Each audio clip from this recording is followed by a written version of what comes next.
What's up? This is your host, Alicia. And Draco, hi. What's up, Draco? Well, now I gotta tell y'all why we laugh. Because, if I edit the first part out, then they're gonna hear us laugh and they're gonna wonder what's going on. So we trying to, be more professional. We trying to fix how we introduce ourselves. Okay. But all right. We had that problem before. Yeah, we did. That's why I said just keep it how it was. But, all right, so anyway, hey guys, welcome to another episode of OD Podcast. Today, Draco and I are joined by a special guest. Yes. His name is Brian Patrick Davis, ! The Black Socialite. Yes. Gosh. How are you doing today? I'm great. How are you guys? I'm good. Amazing. I'm amazing. I feel well rested. I took a pretty good nap today so I can have this moment with you. Lucky dog on you. Yeah. What time you got home last night? I got home at midnight. Oh, wow. Yeah. So I'm early bird. I got home at 3:30 last night. What were y'all doing? Yes. 3:30? Well, you ain't I got home at midnight. I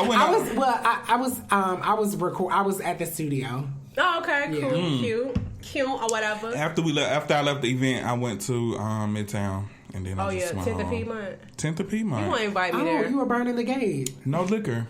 Oh, okay. Didn't drink. Because you had to drive. Or does that matter to you? It does. Well, it does. No, you know what? Okay, so after I took a defensive driving class today, y'all. So after that, I really do feel like I'm gonna start paying attention more to what I do, because I was like, dang, this is illegal. Oh, it was guilt They probably you. showed you some really fucked up images. Yeah, I was just like, wow. Last text messages before they got wrapped around I put the my tree. phone on Do Not Disturb while I'm driving. Yeah, I do that with my work phone. Yeah. So what I do now is, it's so funny because when people get in my car, they're always like, do you drive Uber? Because I have one of those little, those things in my car but I put it there so that I won't touch it. Wait, what thing? The little stands where you put your phone. Oh, I have that too. Yeah, but people always ask me if I drive Uber because of it, and I'm like, no, it prevents me from... And it's easy to use because let's say you have an iPhone 10, you can unlock with your face. You just swipe up, and you can be on FaceTime. Your forehead is all that's going to show. Exactly. So I do that to prevent me from That's texting. Smart. Look at you. Yeah. So yeah, I'm being more responsible. Wow, I went straight congratulations. Thank you. I just turned 43 in gay years 2 months ago. So wait, so if you're 43 in gay years, that means that I'm 60. Oh. So crazy. I'm trying to let some stuff go. If I can get hypnotized and not drink alcohol forever, I would do that. You want to be in control of the boat now. I do want to be in control of the boat. I thought about it. Even if you're not driving it. Yeah, I don't want to drive it. I don't want to drive it. Yeah, I went straight home last night. You see, I took my wig off. I woke up to so many DMs for that video. That junk was so funny. I don't understand. Wait, what happened? She snatched her wig off on her Instagram story. Yes, I'm about to show it to you. She was like, most people take off their shoes and their clothes when they get home. I take my wig off. Hold up. I know some people, they get home, they take the shoes off. Me? But you look gorgeous. I did my own makeup. Thank you, Draco. Draco taught me. So wait, how does that work? When your friend is a makeup artist, when your best friend is a makeup artist, do you get free tutorials, or is it Honey, it took 30 years because he just taught me 3 weeks ago. First of all, let me rewind for the past 4 or 5 birthdays and Christmases. She got makeup for it, but she just never used it. He never had the patience. Okay. I did. You came to Mac one day and then I showed you, but you that was didn't. different. Okay, so it's not. Let me tell my side of the story because Okay. clearly it's 3 sides. My side, your side, and Brian's inquiring side. He gifted me makeup for my college graduation in 2014. That's where it started. And all I was doing at that time was eyebrows and lipstick, looking a fool because my skin was jacked up, but I ain't know no better. And then finally this year he had this class at NARS that I went to and I took very detailed notes. I saw. I did learn the technique there, but I couldn't I needed something hands-on. So then finally I had to hold him accountable by asking him on the podcast to teach me how to do makeup. And then he taught me, and now I do. Is that what happened? But you know what's crazy that you say that is I'm a Sephora junkie. I stay in Sephora and I spend a lot of money there. It's not hard. Let me tell you something. 2 products and you spent over $75. Yeah, you're right. So, but Sephora is known for people go there to buy makeup, but they're trying to get more people in engaging in skincare and not buying as much makeup. Like, they're carrying a lot more lines and stuff. So, since I spend a lot of money at Sephora, I'm a VIB. Yeah, same. I'm whatever it is to get something on your birthday. So, well, that's just intro. Yeah. But, so I was in there re-upping on my skincare products, and I spent, I'm not even going to say how much I spent, but the lady told me that now if you go to certain Sephoras, I was at the one in Perimeter, if you spend more than $75 on just skincare products, they give you a free perk facial. And it's like a facial where they use these 2 serums and they use this suction thing and they suck all this shit out of your face. Like, all the impurities, everything. And you get, it's like you see it in a little cup after they finish. Oh, no. But it's... Was it a lot? Well, if you wear SPF, it's gonna be a lot. Because people don't realize. Well, I should. All black people need to wear SPF. Yeah, you're right. I wear SPF. Me okay, too. thanks. Y'all not about to jump me. I reapply it every 2 hours. It's really? Yes. See, I don't what go that kind far. do you use? Do you have a suggested brand? Yeah, so I use the Shiseido Sheer. It's $40, but it lasts a really long time. And I just put it on before my moisturizer in the morning, and then I mix it with like a glow oil, and I reapply it every 2 hours throughout the day. Okay. So when you use SPF, do you have a white cast? That's my problem. No, Shiseido is sheer. It looks like, when you put it in your hands, it looks like it's going to have a white cast, but it goes on sheer. So I use Yes too, but that was from Target. I don't know how much it was, but I put it on like an hour before I leave the house. A ghost before, Because like it'll settle maybe like 30, 45 minutes before I go out the door. Shiseido is really good, and then Neutrogena has a sheer one that's like 100 SPF, but that's... Oh, that's excessive. Yeah. Wow. So Shiseido is $50, but it's a 50 SPF, but it's $40. It's at Sephora. It's bomb, and it doesn't make you look like Casper. Okay, I will take that into consideration because I'm reaching that point where I'm gonna start getting skin stuff. Alicia, seriously, go to the Sephora in Perimeter Mall. It's 8 minutes away. It is. Go to either Miss Monique or Miss Andrea. Okay. And spend $75. Just do it once. I like need just some brushes. splurge. Yeah. Well, they're not gonna do it for makeup. You gotta spend it on skincare. Okay, that's fine. But the perk facial, it is life changing. Really? I'm going to do it once a month now. Really? Yes. It's bomb. It really is bomb. And it's only certain Sephora's have the machines in them. So I think it's the Lenox one, the Perimeter one, and there's 2 other stores in Atlanta that have them. Okay, well, there we go. Can't wait to get my pores sucked out. Yeah. I mean, it looks fucking disgusting, but... But you know what, though? That's what you need to see, though, because if you don't see nothing, it's kind of like, I'm not getting that no more. When you realize the difference, oh, my God. That's how we was in Costa Rica. In Costa Rica, we found these these like exfoliating pads, and we've never used it before. Like, I've heard of exfoliating gloves. I used it before on the road. Yeah. And we ended up getting it. I don't know what made us get it, but we was just like, we didn't want to use the rag. It was something. Yeah, we just bought it. But I promise they were for your body? Yeah. Oh. And we thought, like, you would have thought that we'd never taken a bath before. Let me tell you, I bought...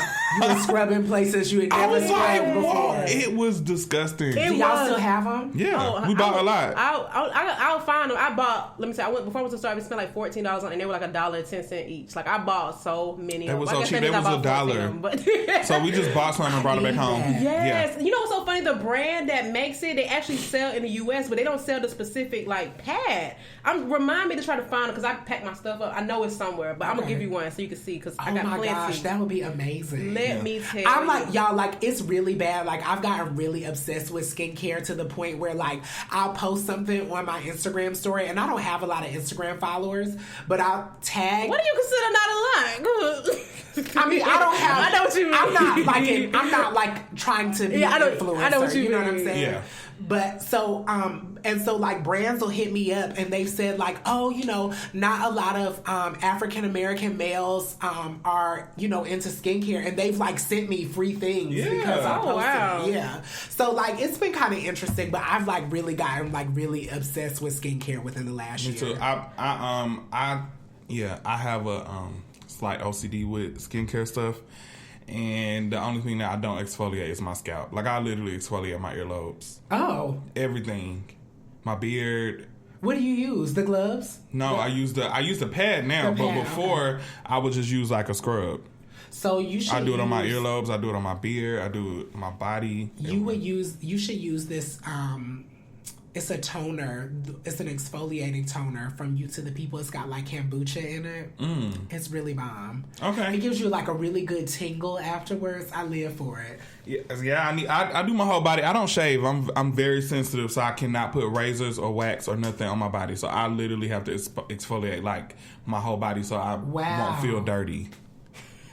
I just got a wax before I know that's a lot, but I'm scared. Where do you go to get your wax? I go to Sweet Peach in Buckhead. Oh, really? Shout out to Tanya. Shout out to Tanya. She's been my waxing lady since 2014. I go every 5 weeks. So wait, okay, both of y'all get waxes. So I just had a bad experience. Yeah, because let me tell you, I went to Sweet Samba for my first wax ever, and I thought. How old were you? I was like 20, okay, 21, 22-ish.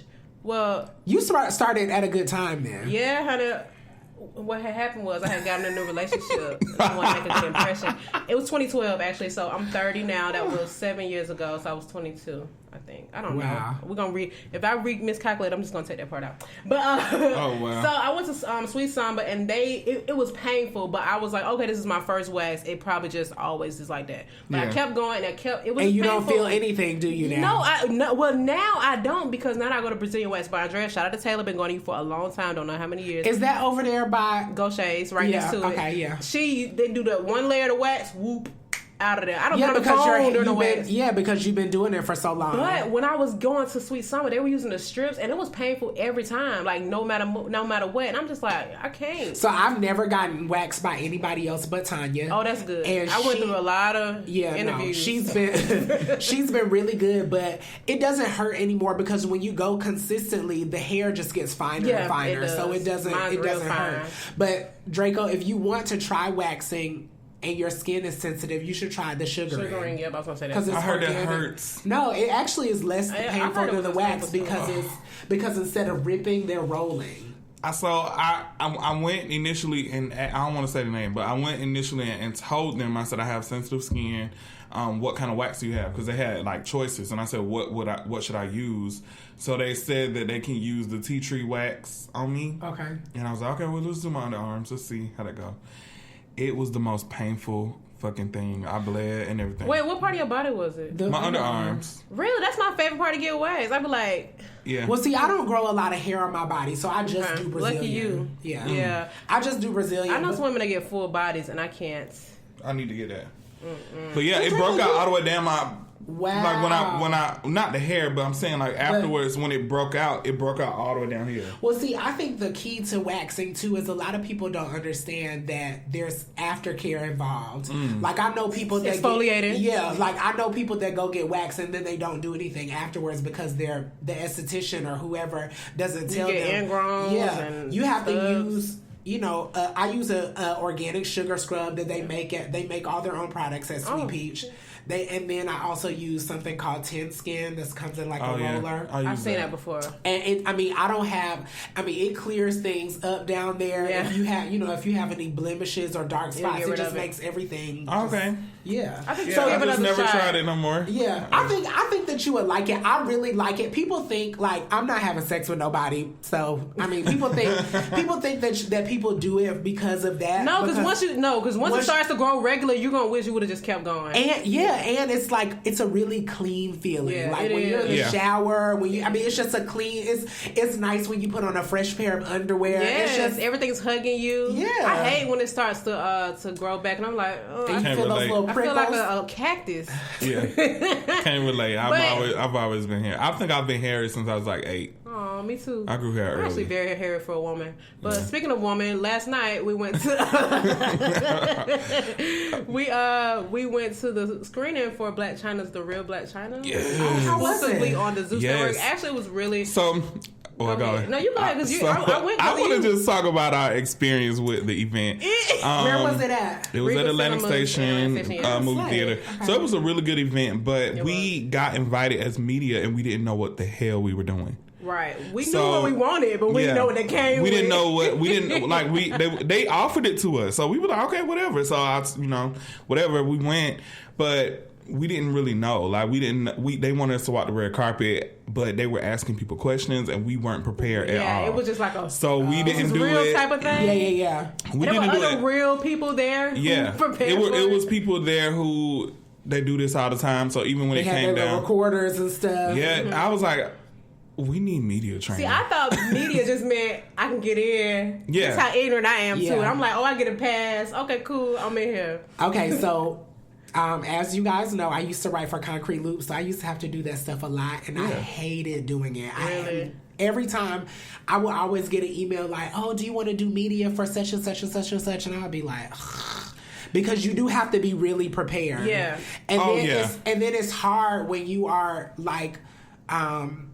Because I never consider myself to be a media personality, but because people recognize you when you go to places like that, like it's hard because people are like trying to talk to you, but you're trying to do a job. You know what I'm saying? Yeah. So it becomes kind of like a lie. It's like I don't want to be on nobody's red carpet. Just let me ask these questions and let me go. I want to watch just like y'all. It was uncomfortable, and I think that at first I was like, you know what, we can do this, and then I realized that TMZ was there, Freddie O was there. There was a lot of people there that I'm like, oh shit, yeah, it was a real thing. This is real. So and it wasn't and y'all had your little lanyards with the. We had a wristband. We had wristbands, but we want. So we got a lot to work on, but it was a really, really, really, really fun experience. I mean, it was a learning experience. We met some people. Yeah. I think I had fun. We had so much fun. Even aside from being in an event like that, because that was a first for me. But the experience on just seeing how this type of stuff goes on, and then the people that are involved, the roles they play, and even seeing the show, which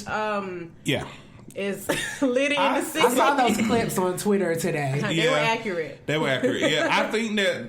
I don't know what I felt going into it, because I'm like, whatever, Blac Chyna does have like a reputation for being a little bit too extra or something always going on, but I think this show is just gonna show why, and it's really unscripted.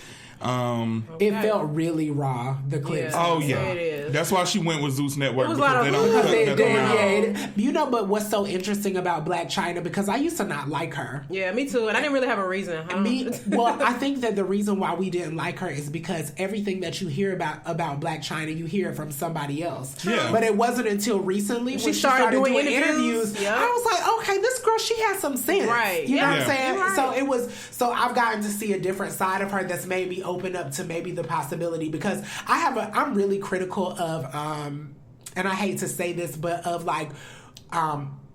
not necessarily reality stars, but I'm really critical of people that are famous and have lots of fans for not doing anything. Yeah, I get you. So when people go up for people like, I hate to say names, but like Amber Rose or Toya Wright, or they're famous for their affiliations. Yeah, it's like what does this person actually do? They do things later on after they become known or famous, but it's like these people don't have any real skill sets. We just like them because they fuck somebody. Yeah, I feel like that about Karrueche at first, but I like her. I sometimes I look, I'm like, why this girl just got famous off being Chris Brown's girlfriend? Yeah. While she might have had some popularity, we know, and why she might be a really talented person, we wouldn't have known that had she never been Chris Brown's girlfriend. Yeah, I think for me it's a little different. I genuinely like people sometimes because of their looks, but also Draco, that's your industry, so that makes sense that you would look at somebody and say because they could almost be, I could see why Blac Chyna would excite you, because her face can take anything, and she's almost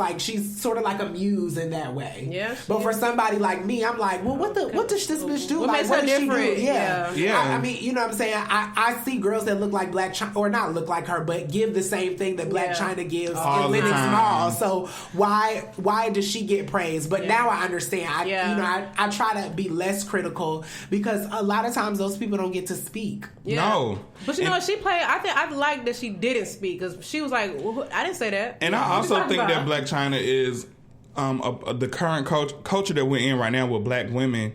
I feel like she was one of the pioneers of what's going on. You know what I'm saying? So initially when she first came out, I was a fan of hers just because I'm like, her oh hair wow, and her dimples. Yeah, it's like I didn't even know what she looked like without the bang. I always thought that she was just exotic. she never talked. And I don't know. Yeah, and then she was some hood to her. Yeah, I liked her, and I ain't really no fan of super ghetto stuff. I mean, I am. In a way. Adjacent. I'm not. In a way.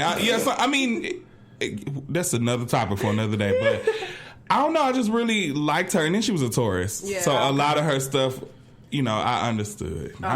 But that premiere for that show was just everything. And like she I really good. She was there. Yeah, she was there. Oh wow, so good. I'm like, this like Grammy attire. Yeah, she was dressed down. Or dressed up rather, but I'm gonna have to look that up. Yeah, sure she posted. Oh yeah, no, I don't know if she posted, but it was really good. That show, I actually think I'm going to subscribe to Zeus Network. I am. Not even just for that show though, but I didn't really know because I like because they have a lot of content on there. Yes, Black on, which I didn't know. I didn't know that either. I didn't either. Yeah, I didn't know that. I love the Vice channel. Like if I can just get cable just for Vice and just watch everything on Vice every day, I would, because that channel is from what I hear, it's like Zeus. It's like unscripted. All the shows on there are like really interesting and stuff that I would want to know about. Yeah. And Vice is interesting. They put a lot of their stuff on YouTube though. Yeah, that's usually where I see it. I've never watched the channel. Vice ain't gonna lie, Vice make me want to smoke weed. Oh, well, it made me want to scam after watching that special they did with the Haitian. Wait, Draco, you don't smoke weed? Mm-mm. Oh, I don't know why I thought you did. I have. I do vape, but I haven't. I broke it, so I haven't vaped in about a month and a half because I need to find a quality one. I keep getting the ones from eBay and they keep breaking. Oh no, my boyfriend will put you on because he got some fancy ones. Is it like you vape what you CBD oil? Oh, okay, okay. I have really bad anxiety. If I would have did it last night, we would have been on that red carpet. Well, as long as you went ahead of me, I would have went too. Oh, we would have been on there, but I couldn't. Like, I just was thinking too much, and I was just like, we're not prepared for this. I think for me, I'm afraid of people saying who. Yeah, but you know what?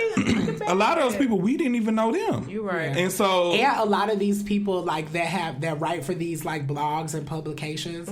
If you don't know who they are, you won't know who they are. You know what I'm saying? True. It's people that write for.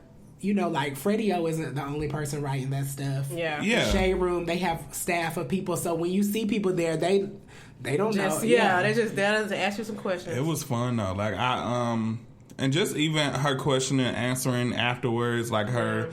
She showed her personality. I feel like even in some of her recent interviews, like on the Breakfast Club, I didn't really see her personality. So it was good to see her like laugh and she cried. It was just like very personal. Yeah. That's incredible. Yeah, it was. It was a lot. Like her best friend Treasure was there, and just to talk about her mom, like that first episode was just intense for that to be the first episode. Yeah, for real, it did. And like Treasure was, she said she was there for the last 12 years, so she's gotten to witness all that stuff, and then it was kind of hurtful for her because she doesn't have her mom. Right. So they both got really emotional. It was a lot. It was very pure though. I could tell it wasn't like no stage. Like it was just legit. And I think it's good that Blac Chyna got a show that is not filtered or scripted and not affiliated with the Kardashians. Exactly. Yes, because they will tell their story how they want to tell it. Okay. All right.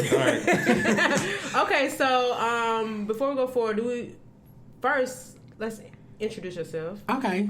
Who are you and what do you do? Because I actually don't even know what you do. I just know you're a Black socialite. A lot of people don't know what Brian does. That's the funny part. It's so funny that you say that because when people ask me, like when I go places and people ask me like, oh, what do you do? I always just say nothing. because no, seriously, because people like to put like a value on that question, like. You know what I'm saying? Like, what is it that you do? And you say something that doesn't excite them, they're like, oh. Or if you say something that doesn't feel tangible to them, that they can't see, that's when people they will be like, they'll be like, okay, well, you know. So like my name is Brian Patrick Davis, and it's so crazy because I don't like being called the Black socialite. But it's literally been my name on MySpace since I was probably I was very young. And a DJ gave me that name actually because I was too young to be partying where I was partying. and so they used to they called me that because I used to be everywhere and I wasn't supposed to be. That was a cute name, though. I mean, it still is, obviously. But I remember your MySpace name being the Black Socialite. Yeah, so that's how that name got started. Shout out to Fadia Cater and Ian Ford. They're the ones that kind of like... Yes, that Fadia. I remember Fadia. I randomly met her brother when I worked at the Apple Store. Oh, wow. His last name was Cater. I was like, I met somebody before last name Cater. And I told him, he was like, yeah, that's my sister. I'm like, what? Wow, yeah. So random. That's that's how I got that name. Just being out when I wasn't supposed to be out, sneaking in places and stuff like that. But interestingly enough, I like to call myself just I really just call myself a freelance creative. Okay. Because I do so many different things. I mean, I've done a lot in the last. I mean, for a long time. Yeah. Thankfully, I've never had to hold down like a regular 9-to-5 job. Like since I started writing for Concrete Loop in 2005. So I started off as like a music journalist, and then. That kind of like segued into me forming a lot of relationships with label executives, producers, artists, songwriters, all of that kind of stuff. And that sort of transitioned me into becoming sort of like a creative consultant. Okay. Like I would get producers and songwriters and artists to call me and be like, you know, we want to know what you think of this. And one time in particular, I was probably like 21. Michael Cox had called me to listen to, it was Mariah Carey or Day 26 or something like that. Something that he was working on at the time. And when I left, when I was there, I kind of just gave him my opinion. I told him what I thought. And then when I left, he texted me and he was like, when you get a chance, send me your invoice. And I was like... I didn't argue, but I just kind of was like, ooh, hold on. What am I sending you an invoice for? Right. Right. But you ain't going to ask Michael Cox that. Well, I did. Later on, I did because I didn't want to, because I didn't know what was appropriate. Okay. That's fair. And he was like, Brian, if anybody calls you and asks you to give you their opinion on something, that means that they value your opinion and that it's worth something to them. And he was like, don't ever go someplace and not expect to be paid for your thoughts. And that was kind of one of the things that made me realize, like, wow, I could really just make money off of being yourself. Right, my opinion and my knowledge about music and, the music industry, because I've been around it since I was like 14, So that was kind of like what got me into the creative consulting thing. And then in 2012, me and my friends, we started a company called Etc. Production Group. And we've done a lot of... freelance creative consulting for Universal Music Group, Motown, all kinds of stuff. And that goes from just everything. Like one of my best friends in the world is a stylist. So we've conceptualized a lot of shoots. We've done storyboards for videos. So it's kind of like we consider ourselves like a full one-stop shop, in-house kind of like production thing. So that means that we've gotten into songwriting, vocal production. I mean, we literally, all of us do pretty much everything. Yeah. That's dope. And a whole empire. I love it. Yeah. So, I mean, I guess I would call myself, if I had to put a title on it, I would call myself a creative director. But, But you're more than that. Well, not even that, but that term is getting thrown around so loosely now. Because at this point, I'm a creative director. Yeah, but Draco, you are. That's what I'm saying. You are a creative director. You craft specific looks for people that have catapulted them to, that makes people want to look at them and pay attention to them. Yeah. That is what a creative director does, and so...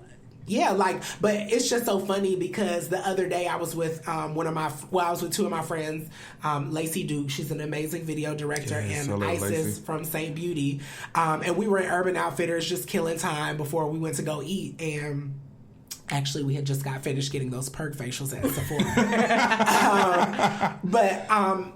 And we were in Urban Outfitters, and they literally have a shirt there that says creative director. And we were like, man, this is like, that just goes to show you, like, that's like the new shit. Just like how you said everybody has a podcast because it's like the cool thing to do now. It's like everybody. Well, even though I'm doing it too, but. No, but but if that's what comes naturally to you for you to do, then that's what you need to be doing, you know?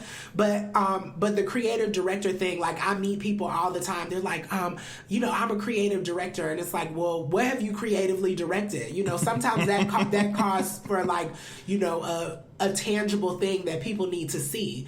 And so for me, you know, when people ask me what I do, I just kind of say nothing. But at the end of the day, I kind of use like my website, the Etc. Production Group website, as like my business card to let people know, like, okay, this is so the they work can that see we it, do. and they're like, so they okay. can see it, as opposed to just being like, oh yeah, I'm a creative director. Because then people start, then those questions start to snowball. It's like, oh well, who have you worked with? Oh, do you know X, Y, and Z? Have you ever done such and such? And it's like, girl, now they judge you. Yeah, I don't want to have. Did this. I don't want to have those conversations. Yeah. Just go look, and you can see where our work has been. So, and then that just has transformed into a lot of other things. Like, I graduated from Clark Atlanta University, and I have a degree in advertising and graphic design, and also a double major in film studies. So, I try to be knowledgeedgeable about as many things in the creative industries as possible. So I have the ability to like screenwrite. You know, I know how to write a screenplay properly. I didn't even know there was a proper way. I thought it was Shawty walks in. There's literally like a format that like somebody that works at a studio will not even look at your script if it's not formatted the right way. Oh wow. Yeah. So that weeds out the wannabes. Yeah, exactly. Because they're gonna look at it and they'll say this isn't even formatted the right way. It's no point in even looking at it. I think that's part of the reason why we aren't in the age of like reboots, like people just rehashing ideas because people don't necessarily know the quote-unquote right way to do things. So they don't get taken seriously when they have amazing ideas because they haven't really put the forethought into learning the actual craft. Yeah, they just want to here's my idea, make it happen. Yeah, it's just like Draco. Like, Draco, you might be able to do beautiful makeup on yourself, but if you can't paint somebody that has a completely different skin tone than you, it's like... Yeah.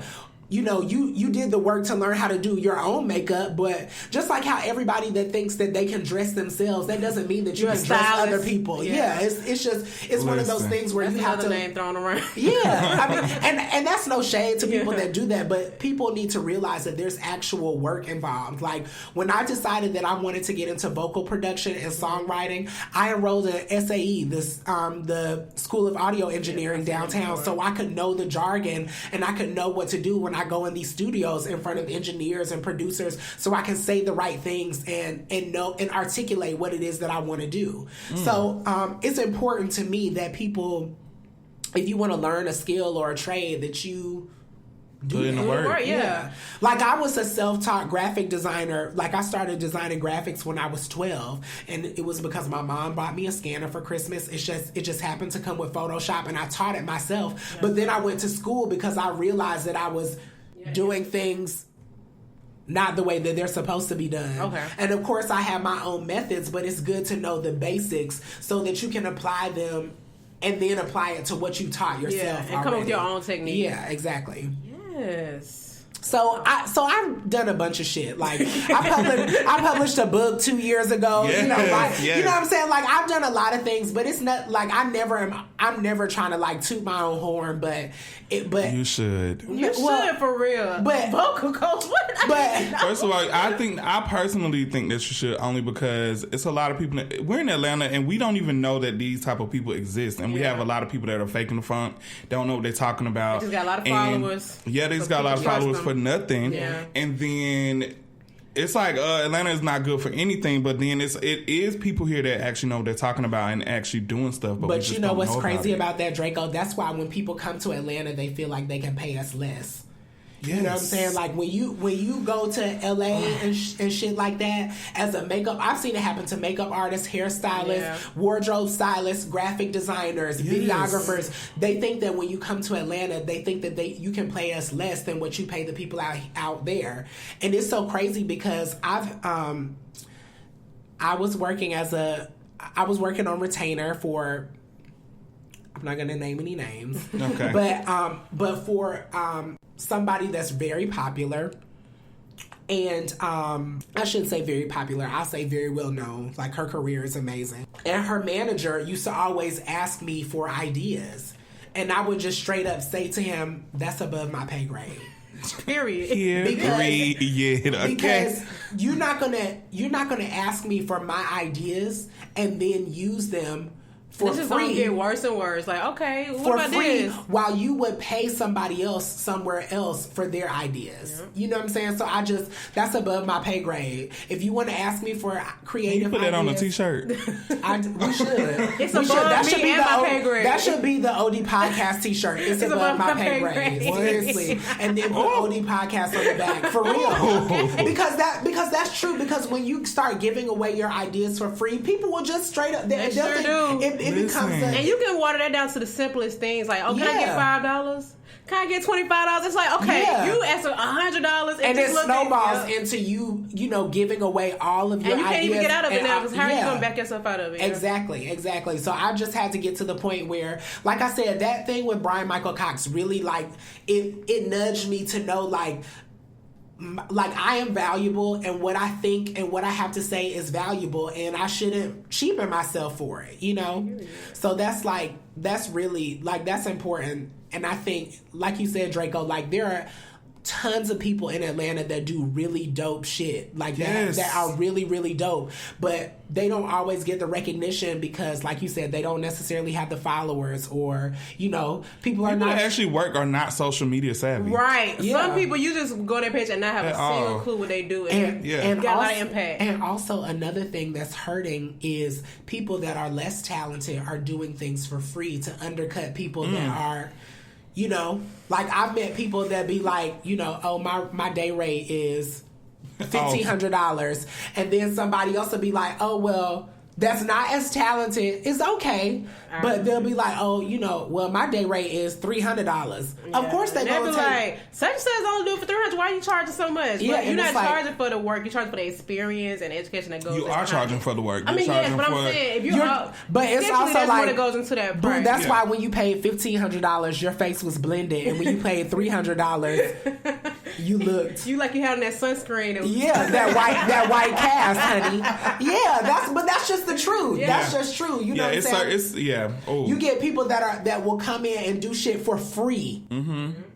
As an intern or as an assistant, that will just undercut people that have really been doing it for a long time. Mm-hmm. And like I said, that's a whole nother reason why when people ask me, I be like, nothing. I don't do nothing. This girl yesterday, she said to me, she was like, you look so familiar. Where do I know you from? I said, I don't know. I just have one of those faces.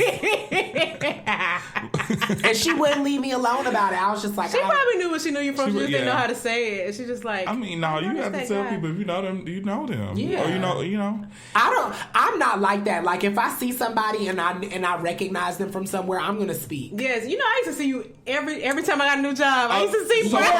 First of all, it's so funny that you said that you saw that shirt in Urban Outfitters, because the first time that me and Alicia ever saw you was in Urban Outfitters. Really? I don't even remember. In Lennox? Yes. First of all, we were very new to that. Like, we had just started. Trying to be cool. We were trying to be cool. We just Y'all started had just shopping graduated there. from high school, right? Yeah. This was right after high school. And before, I was working there. I was working at Hollister. Oh, okay. So I used to have Alicia come to my job every day, just to hang out with. I used to get him in trouble. I didn't care. I hated that job. Yeah. I went to the stock room and everything. The lady was like, "You can't be back." Oh shit! Yeah, but you know what's hated crazy? That job. You know what's crazy about that, Draco? I do remember. I got hired at that Hollister too, and when the way that they I remember it was before the store had opened, and you know how they talk to Abercrombie talks to their employees like, you guys, we don't Abercrombie and Hollister, we don't advertise, so our employees are our models and all of that shit. Yeah. When they said that to me, I left during the lunch break. I never came back. Why? It just felt like a way of, like, I don't know, it didn't feel right. That felt very like trying to box me into something, and I don't want to feel like I'm representing for Hollister every time I go out somewhere. I thought it was the coolest job to have. Like, I felt, but it probably was though. They hired every Wednesday. They used to have open interviews every Wednesday. Yes, but that store does have a high turnover. I mean, at the time there was like a lot of people working there. So yeah, for me, we were still living in the hood at that time. Actually, so we were like some. I do remember him from Urban Outfitters. Just so you know, I do remember now. I remember I don't know if we went after lunch break or after I got out. It wasn't Alicia's lunch break. She was just hanging out. But she was just up there because first of all, I was so pressed to get the job. We both were. So when I started working there, they heard me. So when I first started working there, I'm like, this is what you gotta do. Like, I hate this. They would literally put me in the back. It was dark. I would be folding shirts all day, and it was like I watch shows about clothing store jobs, and they're like, "Oh, you folded that. You need to unfold it and fold it again." Oh yeah, I went through that too when I worked at this place. They really do that. Oh my god! And you have to spritz the store. Like it was with the cologne. That cologne, yep. Hi, every hour.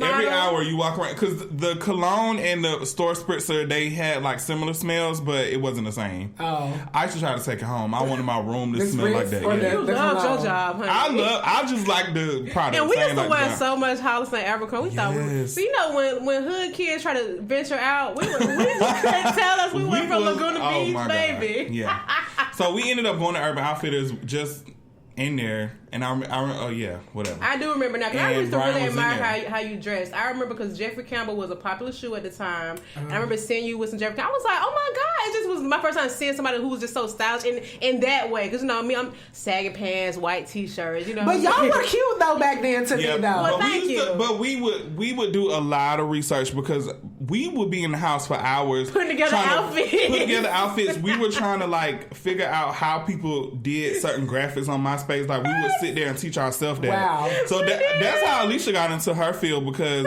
we used to sit there and try to make DIV pages. So we knew like your page was like the page to go to because it had the best graphics. Pictures. And we like, how the fuck do you do this? Like, yes, you did. Well, I told you I was self-taught when I was 12. I had been doing it for a long time. We would legit be up all night just on MySpace trying to figure stuff out. And that's how I think MySpace was an era, man. It was for real. Yeah. They don't make them like that. But I remember y'all from MySpace though. Like and then I remember the first time that I actually met y'all for real. We were at that party. Yes, like, I remember. That was such a good time. Yes. I ain't drink then. Oh, I was drunk, honey. You can tell by the pictures. Okay, yeah, I gotta find those pictures. Oh, they're so embarrassing. I actually followed the rules. I ain't drink till I was 21. I swear. Wow. Alicia, you were. Well, this is what had happened. I had went to my sister graduated from Dillard University in New Orleans. Shout out to my sister. You got turned up there. Yeah, so I was the only one that was underage, so I might have. They got you fucked up. Period. So it was. I wouldn't even. You know what? I didn't even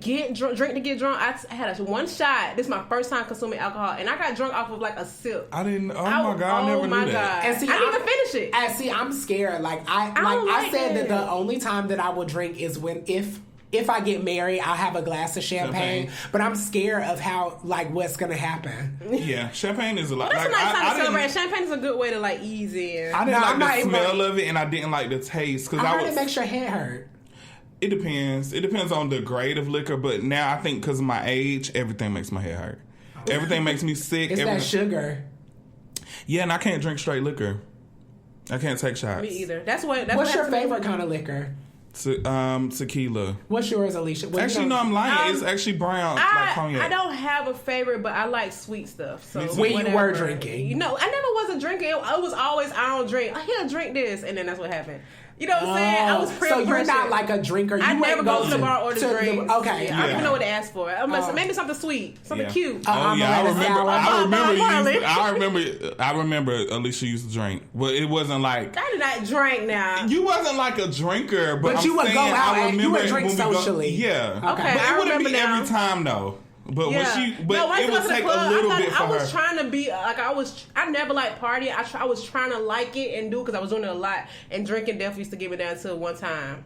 And y'all went to high school together? We went to elementary school, middle school. Yeah. Okay, so it's so funny that y'all say that about like having to like research and like figure out how y'all wanted to dress in high school, because my high school experience was really, really different. I went to high school with white kids. My high school was like was kind of like Mean Girls, like how everything is separated, like that's what my high school. You from experience. Atlanta? Mm-hmm. Really? Born and raised. Okay, okay. So from our side too. Yeah, I was born. Well, I was born in Piedmont, but I grew up off Cascade. Like that's my parents still live in the house where I grew up in. Oh, that's dope. So, but and I live 3 minutes driving distance from my parents, so I'm like really right around the corner from where I grew up. Oh, wow. But my I was kind of like, I hate to say this, but I was kind of like Nunu in high school because all of my friends, because as I went to this private school from 6th to 12th grade, and when I started to be in high school, I realized like I didn't have a lot of black friends. Yeah. And so I started hanging out with more black people, and all my friends at the time went to Tri-Cities. So I would leave. But creative people, but also black. Exactly. Yeah. So I was leaving school early because we got out of school early, and I was going to Tri-Cities after school. So people thought that I went there.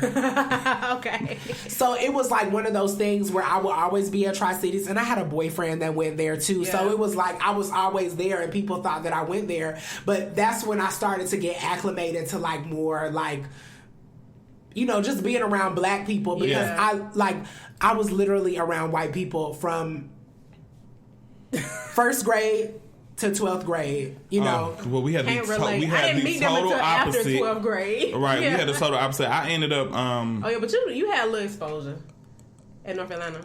Oh yeah. No, girl. Here's the thing. What year did you graduate? 07, but you I graduated from North Atlanta? No, I didn't. Where did you graduate from? Stone Mountain. That's what I was about to get to. So we grew up around. I mean, we grew up in the hood. In the hood. But I think that for me, like growing up, I'm like, I know it's stuff outside of this, and I would just try to find it. You know what I'm saying? Yeah. That's what that made just me a made little you were different. naturally drawn to it. Yeah. I remember in 4th grade. I don't know if you remember. I had platform shoes in 4th grade, I and got the Spice Girl shoes too. Yeah, me too. But so y'all have always been kind of like, didn't know it though. We just. That's just what it was. But see, 9th grade, my mom was like, okay, so here's the thing. You're not going to therapy. Figure it out. So she was like, Shirley? Yeah, she told me it was between Mays and North Atlanta. She was like, figure it out.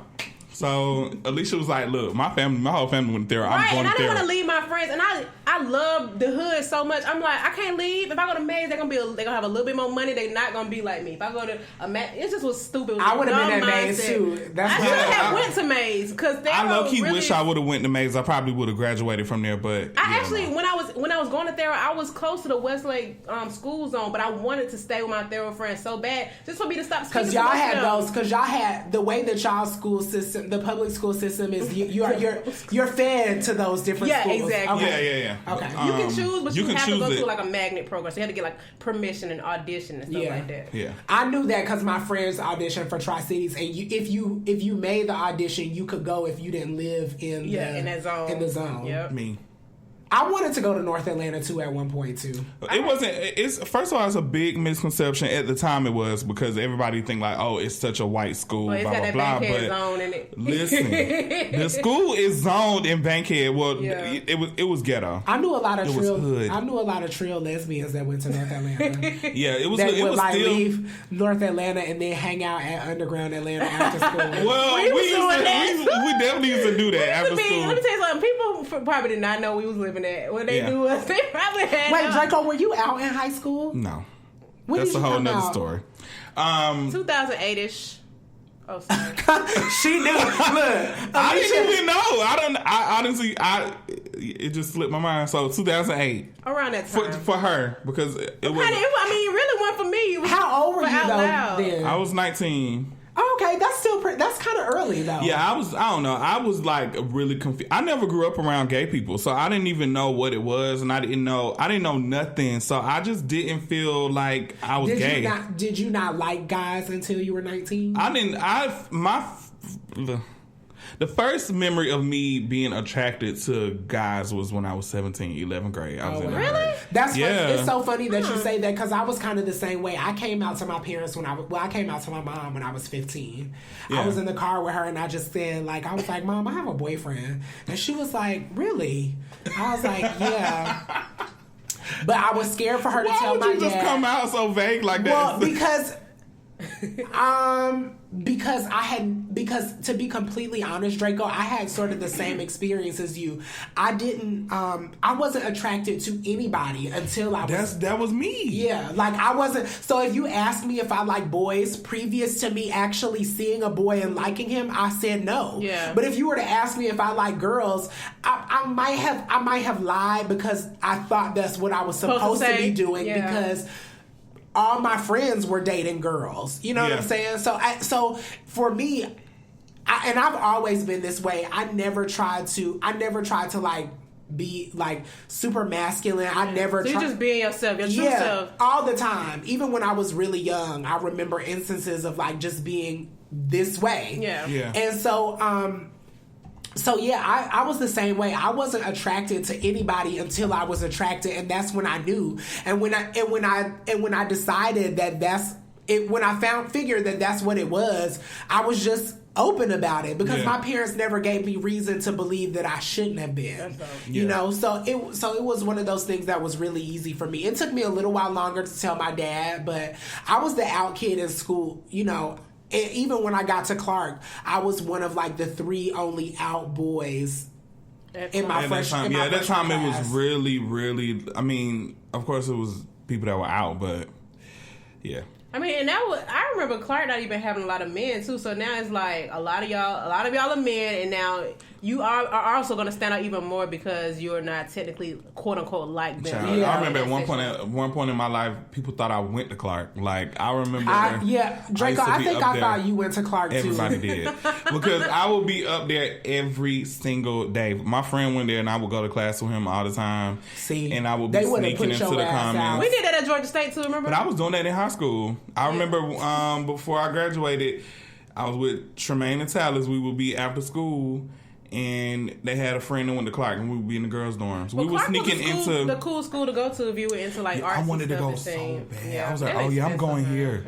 And I remember Shout. You remember the restaurant Shout? I used to sneak in there with them. Like we used to just go in there. Wow. We wasn't. I think you had to be 21 to go in there. Yeah, you did. And I was 17. I was like, oh my God, we in here. What we gonna do? That's how I was in New Orleans when I had that drink for the first time. So I wasn't drinking. I don't know if my sister know, but she definitely got me my first alcoholic drink. Yeah, I wasn't touching no drink. I ain't like I was smelled. See, nothing. I felt like I knew myself. I'm like, I'll be good. I spent enough time. And you were with your family, so it probably was not as. And to be honest, I had just met my sister. So I didn't meet her until like late in life. So this was like our time. We were trying to like y'all were bonding. Yeah, and so her friends were there. We were all celebrating. And I was the youngest, so I still was kind of shy. But they were all part. You don't want your little sister to feel left out. But I think when they made you feel comfortable enough to do it was an interesting experience because I wasn't familiar with the bounce stuff. I was just like, oh, this is lit. Oh my God! But I wasn't like turned up. I just was trying to peep the scene. But my first drink was at M Street. When I stayed at M Street, when you remember Jamar?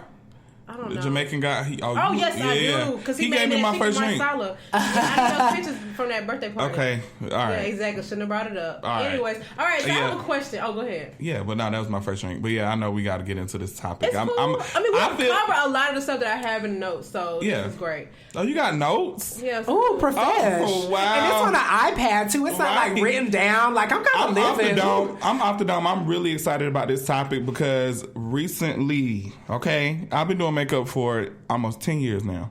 As of recently, I've just recently known my worth. Amen, brother.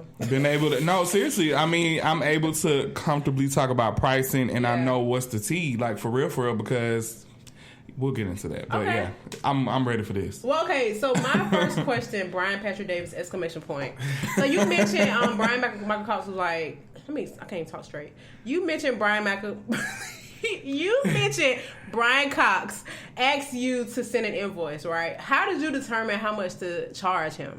I didn't. I let him determine it the first time. Okay. And because like I said, I had never thought of it in that way. You know, I was used to getting my bi-weekly check from Concrete Loop and that being the extent of what I was doing. Okay. And I didn't realize that that what I was doing with these people was consultation. Yeah. Period. Yeah. And so, honestly, I don't even remember the dollar amount. But I do remember he was like, "This is what is appropriate, and this is what you should be. This is what you should be telling people when they ask you to That's dope that he wasn't like, here, $20. You know, I know I mentioned Apple a lot, but I work with him a lot too at the Apple Store. Yeah. I feel like you had a lot of good experiences at the Apple Store. Like, met a lot of great people. A lot of great people, for real. Yeah. I work with Kelly Price a lot, all the time, actually. Wow. And Brian Michael Cox was coming out all the time. But I was the person that would bring the repairs out after they come back from repairs. So I had to like meet with them. But it was dope. I was just like, oh wow, this is a legend. Yeah. But okay, so now I guess with experience with you doing more work and acquiring new talents, like, how do you decide when it's time to charge more or ask for more? Do you assess it based on the work or the client or like? Well, it depends on what kind of job I'm doing. So I do a lot of freelance graphic design work, and I have pretty much like a set rate for that. Mm-hmm. Like I have a rate sheet that is general that I send to people when they inquire about doing graphic design jobs. And it's basically like web design stuff is more like hourly. And then I have, if it's not consistent work, I'll have just like a flat rate of like, you know, let's just say I'm doing some album packaging. Usually I just have a flat rate for that because I know that's like a big undertaking, and I know like, okay, if I have to do this many pages of artwork, then I'm going to charge this much. Where it starts to get tricky is when we're doing, as a group, when we do jobs for creative direction, we have a really elaborate layout of how we work, which is split by percentages.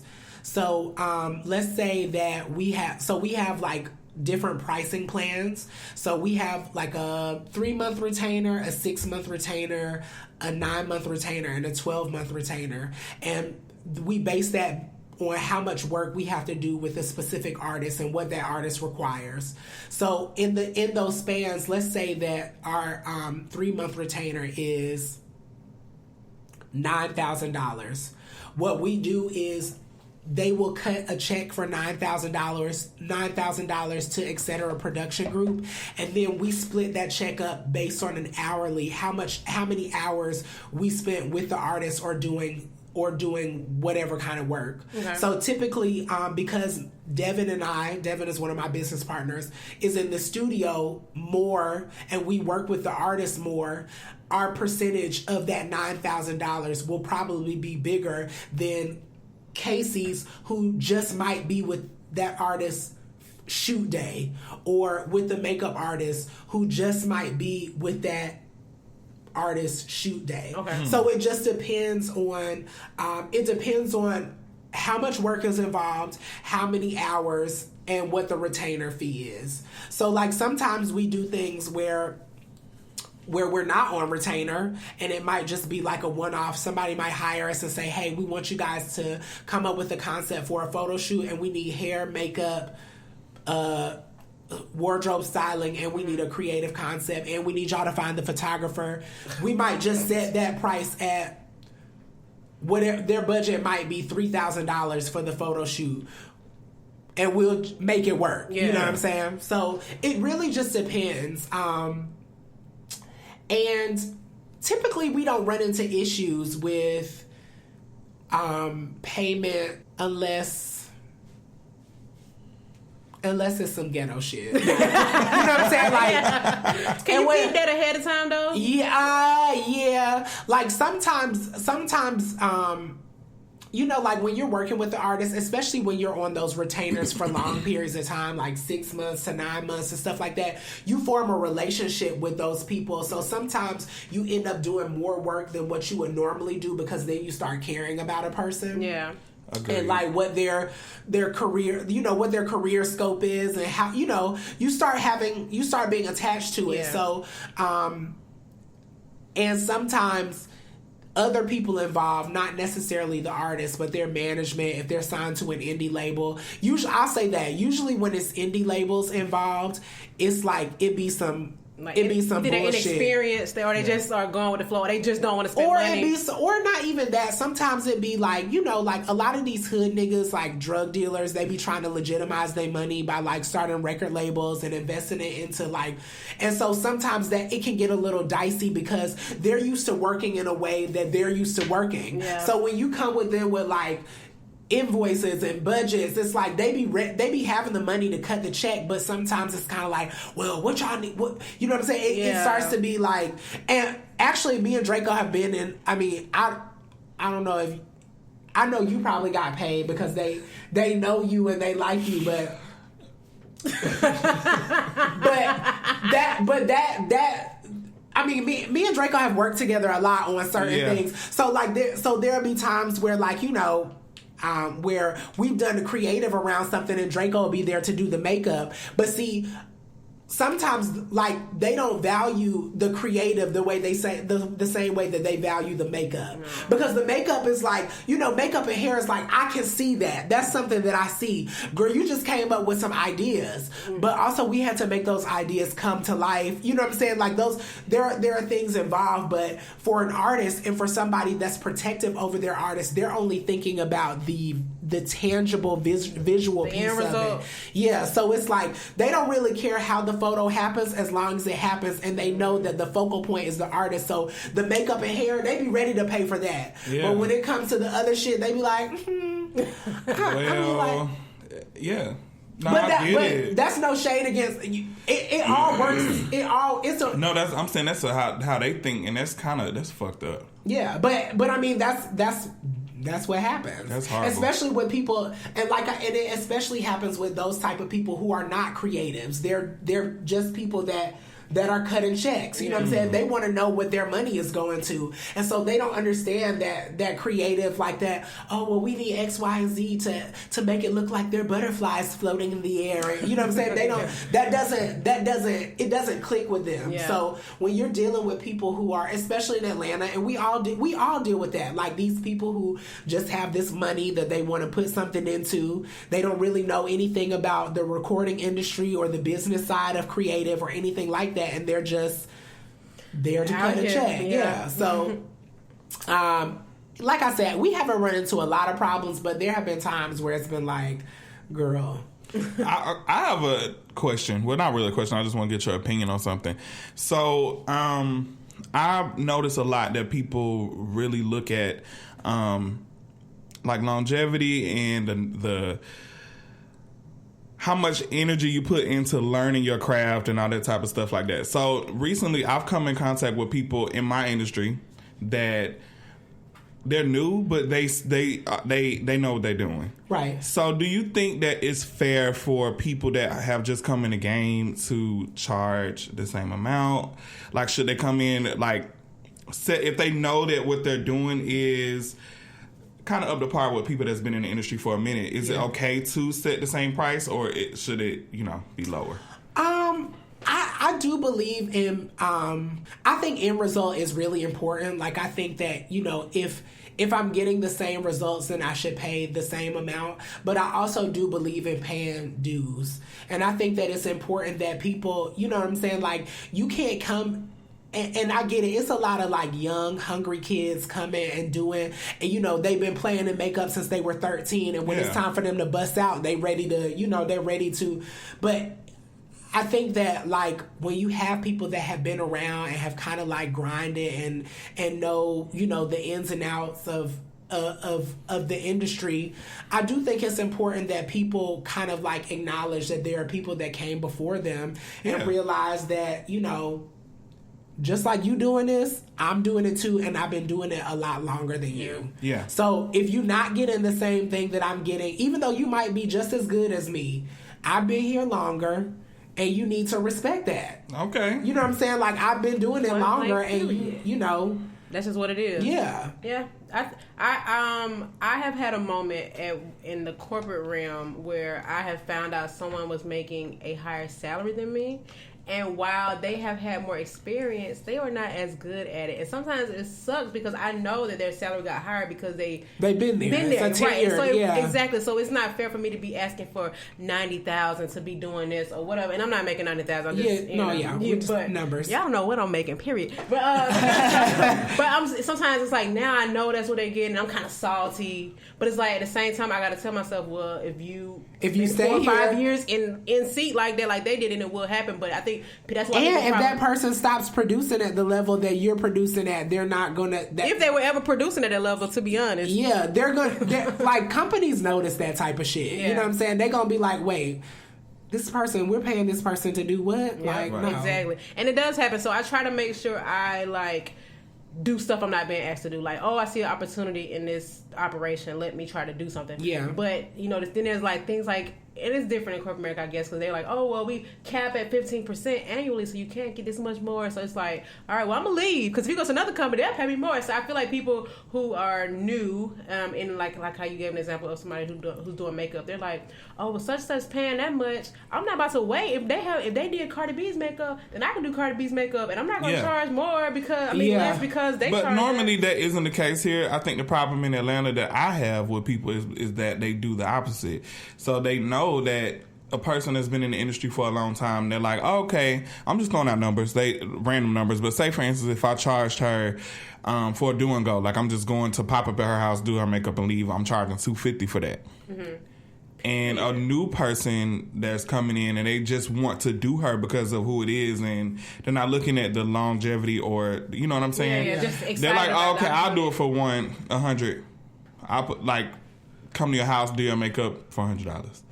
So I feel like I run into that way too much when it comes to new people. That would show in the service, though. You know what I mean? You would think so, but you know what? People here are so cheap that they will be okay with it. Yeah. You know what I'm saying? And they use. And also, like y'all said, it's that social media thing. Yep. Yeah. I tell people it's because even with experience doing makeup for so long, and I'm just speaking for makeup because this is just what I do. Yeah. But I do. It's certain you do, but it's certain techniques that I do. Like say for instance for red carpet, it's so many flashes and so much stuff to happen. So I go dark on foundation because all the flashes. You know what I'm saying? I definitely go dark on the foundation, and I don't use as much makeup. Just because I know it's gonna whatever, but you doing these Instagram techniques on these red carpets, and that's how you be on the shade room looking crazy and being on looking like a ghost. And we saw some ghosts last night. That's because they are not paying makeup artists. Oh, okay. You know what I'm saying? Makeup artists paying good makeup artists. So that's crazy. That's so crazy. Yeah, and I feel like that's very important because it's like y'all got the money for it. Like recently, who I feel like people were making fun of how their makeup look, and it's like now they got to walk around with that look. Which one? Well, I don't want to say who. Oh, but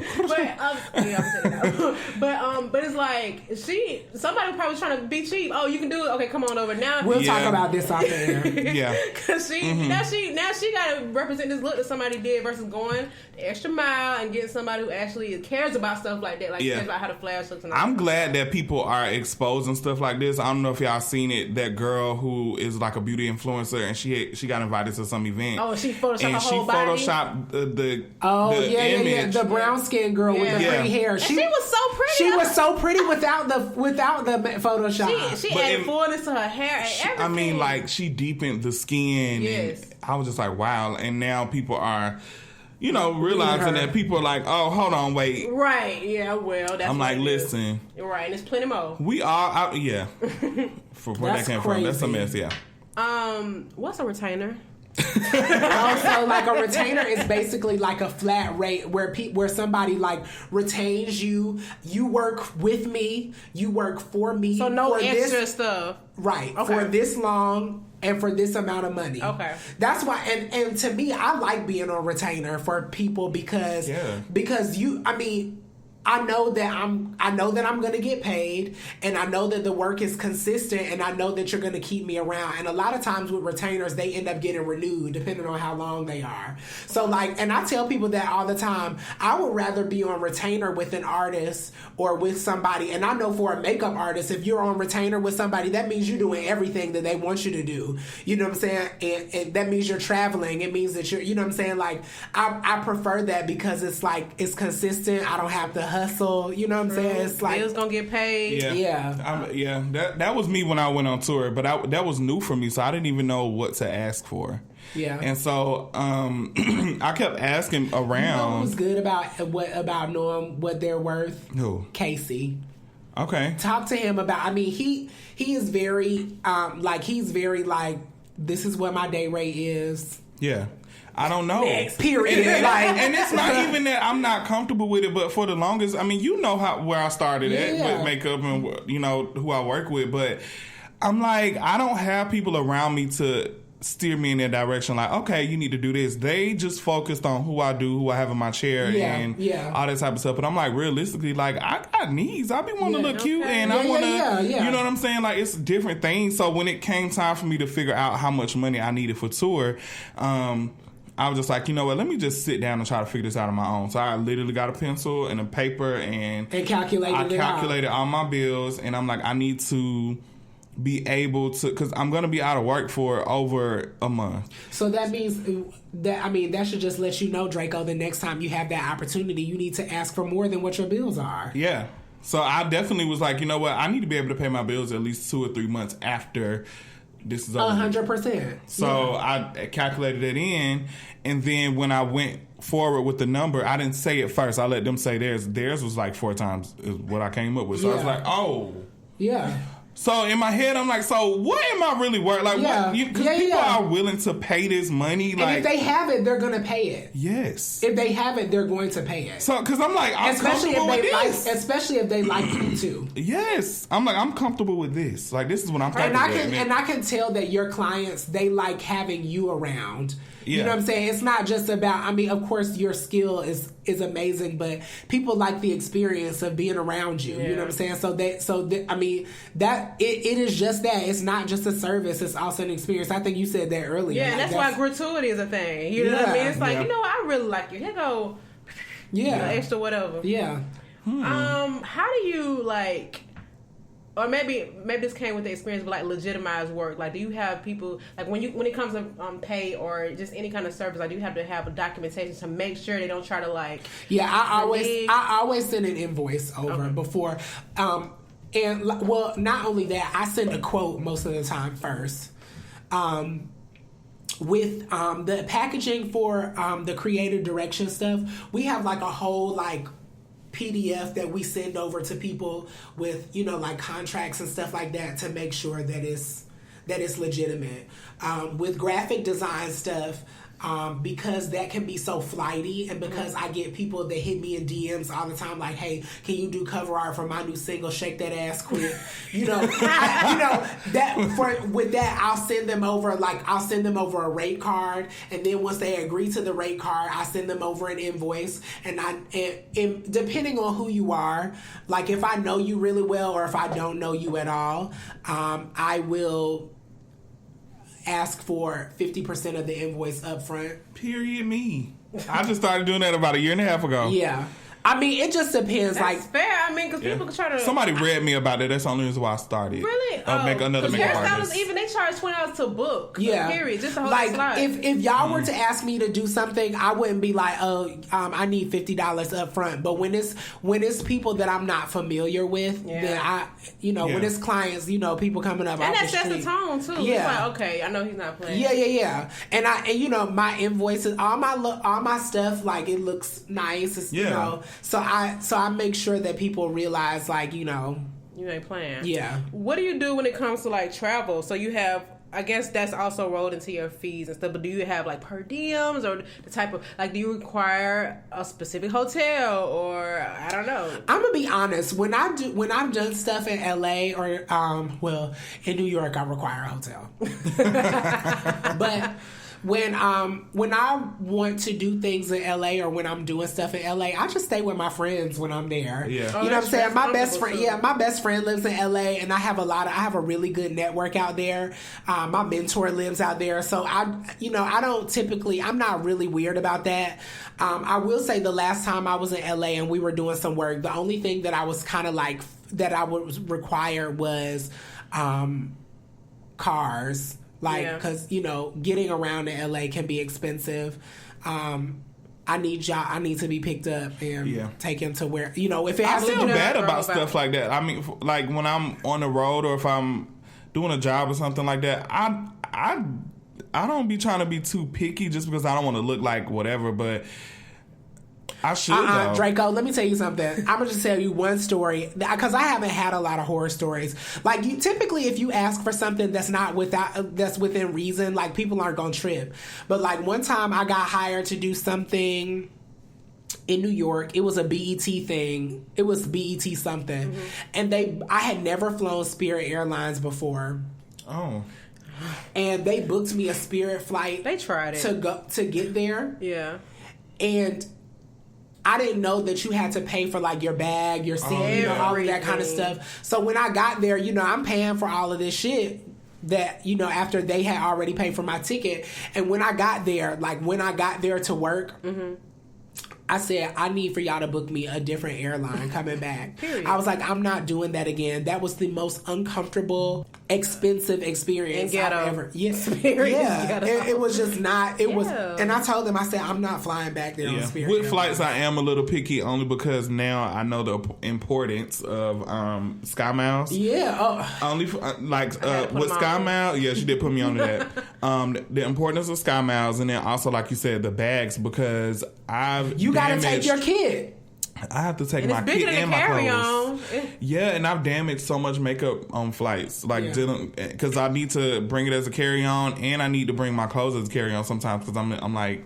You're there for quick. The only reason why I want to bring my clothes on for carry-on too is because I've had situations where my bags were late and I had to wear the same outfit and couldn't take a shower and stuff. Oh, sweetie, I went to Italy in December and my bags didn't make it to Italy. We had to stop at H&M before we checked into the hotel and buy 2 days worth of clothes. They delivered our bags the next day, but it was just one of those things where I was like, you had to act quick. Yeah, it's like once you get off a plane, you want to take a shower, you feel all.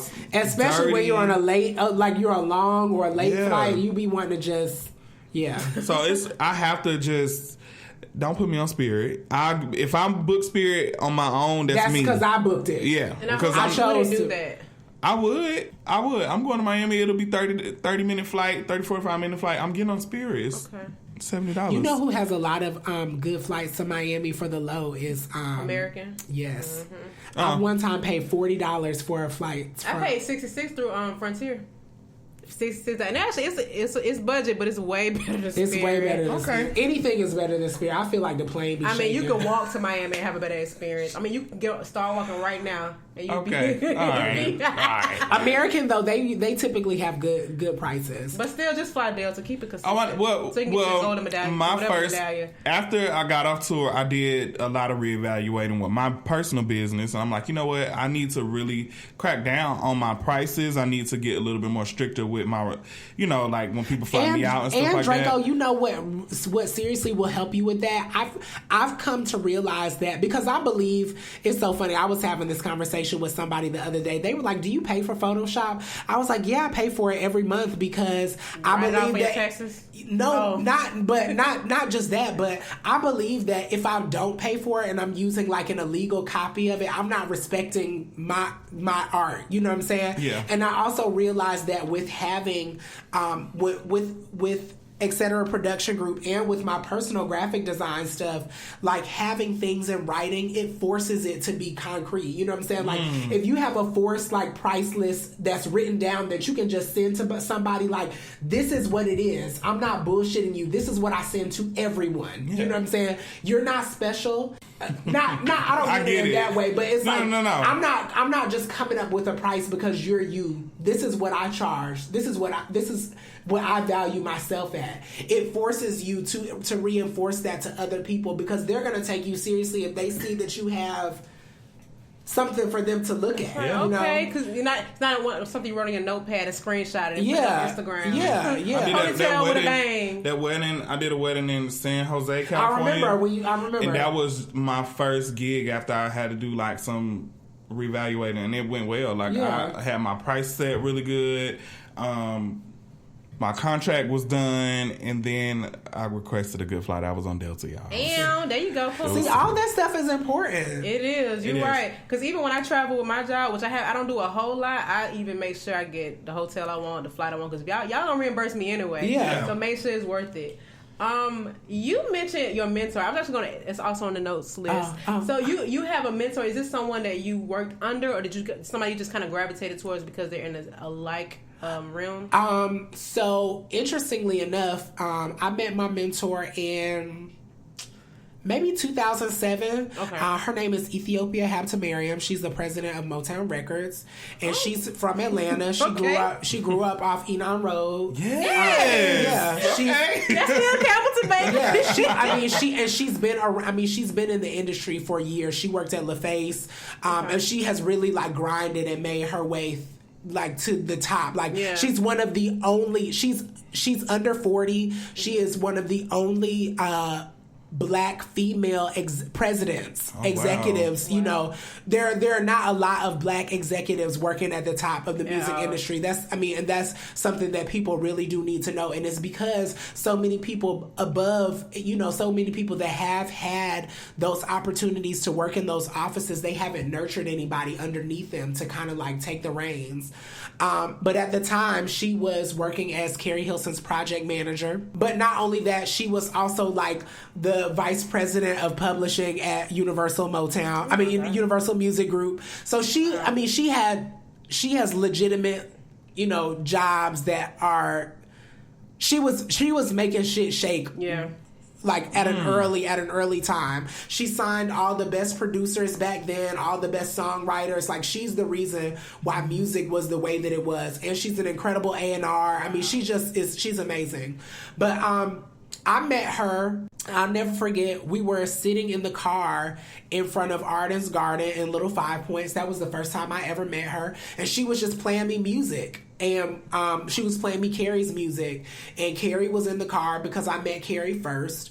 And ever since then, she's just been, she's just incredible. Like I don't have any other way to. I can't even imagine being connected to somebody with that kind of experience. Yes. Yeah, I mean, she literally has done it all. Yeah. Like she's done it all, and it's only she is responsible for signing quality control to Motown Records. Like she's the reason why the Migos. She is the reason for that. Girl. She's really bringing the culture of Atlanta, putting it on a main stage with Coach K and P. Like that she's responsible for that. You know what I'm saying? Where did she start? Being an intern at I think her first internship was at LaFace. That's dope. Yeah. So I have a question about that. I have actually 3 questions, but this is off subject. This is about what you were saying about quality control. Oh, okay. So when is that considered like a record label? Yeah, they are. They're considered a record label, but because they have a distribution deal through Motown, and Motown is distributed through Capitol Records, it is considered an imprint. So, but yeah, they are a record label. I always wondered that. So it's kind of like how Young Money is under Cash Money, but Cash Money is under Universal Republic. Got you. Yeah. Okay. See, See, that's the thing. Like people get it confused, and that's why I said it's so important that Ethiopia is doing what she's doing, because she's a Black president. Yeah. She is the person that's cutting the checks. Whereas, like when you have a distribution deal through a major label like a Universal Republic or a Sony Columbia, you know, people don't realize it's still white people cutting checks. Yeah. So, yes. So it's, you know. Okay, so now I get it. So she's at up here. Yeah. Okay. Yeah. I get it. And she calls her own shots. Okay. And Coach literal goals. Yeah, Coach and P can call their own shots too, because Quality Control is their label. But you know what I'm saying? All of their artists might not necessarily. Let's say that we're starting a record label, OD Records. Okay. And let's say that and let's say that we sign an artist named Kia. You play too much. And then we sign another artist named Pooh. Kia and Pooh. So let's say that we acquire distribution because Atlantic Records likes Kia so much. Kia will then be a part of the OD Atlantic umbrella. Okay. They might not fuck with Pooh that much. So Pooh might not necessarily have a distribution deal through Atlantic the way that Kia does, but Pooh is still signed to OD Records. Okay. But in most instances, if a record label believes in an imprint enough and they believe in their talent, like for instance, like with Wonderland Records, Janelle Monáe's record label, Epic Records, when they signed Wonderland Records, they signed all of their artists because they believed in what it was that they could do. That doesn't always happen, but in most situations it does. You know, I found out who Janelle Monáe was because of you, actually. And she was Janelle Monáe for Halloween. I sure was, and this was a long I remember time that ago. too, though. Yeah. And she's on my friend list on Facebook, but I remember adding her a long time ago, and now I'm just like, oh my god, this is crazy. Yeah, but that's the homie. I love Janelle so much. So I have a question about bartering services. So I think that my problem with it now, because I feel like it can be beneficial, but how do you go about stuff if you feel like you've been bartering, you decided to barter a service with somebody and it's chapped? Like you're like you looking at it first, or you thought? Well, Draco, I don't think you need to be doing that no more. I'm gonna be honest. Just because I know what's in your portfolio and I know what your work looks like, I don't think nobody should be like, oh, well, you can have these photos if. Yeah, I mean, it's certain. I mean, because I'm gonna get the photos anyway. I think that why I do it now is because a lot of the times when I'm doing those type of services is because of somebody else's concept. Oh, okay. And so now when I do it, it's because so you're doing it more so for the relationship building. That, and then also the content, because now it's all my creative directing. Like even now, the last shoot I did recently, I styled it. Oh wow! So because I wanted it to look a certain way, so now it's all my. It was concept. your concept. Yeah, like even before. Well, then that's different because that means that that's different though. That's different because not only are you doing the makeup, you are doing the concept. Yeah, because I wanted. Because somebody might not. And this is no shade against you, but so if you come to me, not me, I would trust you. But if you come to a photographer and you say like, oh, I want to creatively direct this shoot, they're like, well, nigga, you're not a creative director. Yeah. So sometimes you do have to do that to allow people to trust that you can do it first. I understand that. That makes sense to me. I think now, though, like some photographers, I can get at least 90%. Like if I can get over 80% of what my vision was done, I'm satisfied. But now I'm running into like people that suck. Yes, and I'm like, so what do I say? Because now they keep hitting me up like, oh, so let's do this, and I'm like, I owe them, right? Realistically, so I have to do it, but I'm like, I don't know. Just say you're booked. That only can work for so long. No. Draco, it's literally somebody always on your page with their makeup done. Okay. It can work for as long as you need it to work. Yeah. Period. I mean, I don't know. I feel like you said, people are paying for an experience, but now I'm so invested in like studying different styles and trying to come up with different concepts and just looking at past artists and seeing what they've done, and even just like looking at red carpet stuff, because realistically I'm from Atlanta, I lived here, I ain't lived nowhere else, so I kind of adapted this type of style of art that I do. But now if I want to go to LA and I want to start working with different people, and say for instance if I want to just fly to LA during award season, right, and just make yourself available for whoever. I want it to be like a situation where they're looking at me and like, okay, his work is versatile, he's able to do this and that, instead of me just doing the Greenbrier Crucial eyebrows all the time. I used to love those. I feel like I haven't seen you do that. I've done it. It wasn't as not intense recently. as No. Yeah. I haven't. Mine wasn't as intense, but it was there. The chalk was there. Yes, the chalk. The chalk was there. Okay, I can pull up some. Yeah. I don't ever remember seeing that from you and being like, Draco tried it. No, for real.